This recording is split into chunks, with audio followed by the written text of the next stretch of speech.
సీతమ్మ మనసు రాముడి దగ్గర ఉంటుంది, రాముడి మనసు సీతమ్మ దగ్గర ఉంటుంది. అందుకు వీళ్ళు అన్యోన్యమైన దాంపత్యమైంది. వలవల వల వల వల వల ఏడి చేస్తున్నారా అన్నట్టుగా కళ్ళంబట ధారలుగా నీళ్లు పడిపోతున్నాయి. అవి ఆనంద బాష్పాలు. పొంగిపోతున్నారు పైనుంచి చూసి. ఆ తల్లికి అమ్మ పోలికొచ్చింది, భూమిలోంచి పైకొచ్చింది కదూ. భూమికి ఎంత ఓర్పో నా తల్లి సీతమ్మకంత ఓర్పు. పద్మముల వంటి కన్నులు కలిగినటువంటి తల్లి, రామలక్ష్మణుల చేత రక్షింపబడేటటువంటి తల్లి. అటువంటి తల్లి వికృతమైనటువంటి నేత్రములు కలిగిన రాక్షసీ స్త్రీల చేత ఇవాళ పరివేష్టింపబడి ఉంది.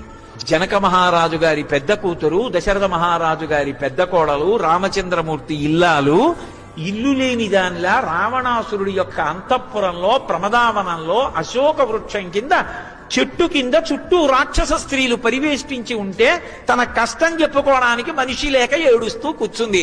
అమ్మా ఏమి ఓర్పమ్మా, ఇంకా అలాగే ఉండి నల్లగా చూస్తున్నావు, తల్లి నీకు నమస్కారం. ఇది ఆయన పవిత్ర హృదయం. అలా ఆయన చెట్టు మీద కూర్చుని సీతమ్మ యొక్క పాతివ్రత్యానికి పరవశించిపోయి ఆనందపడిపోయి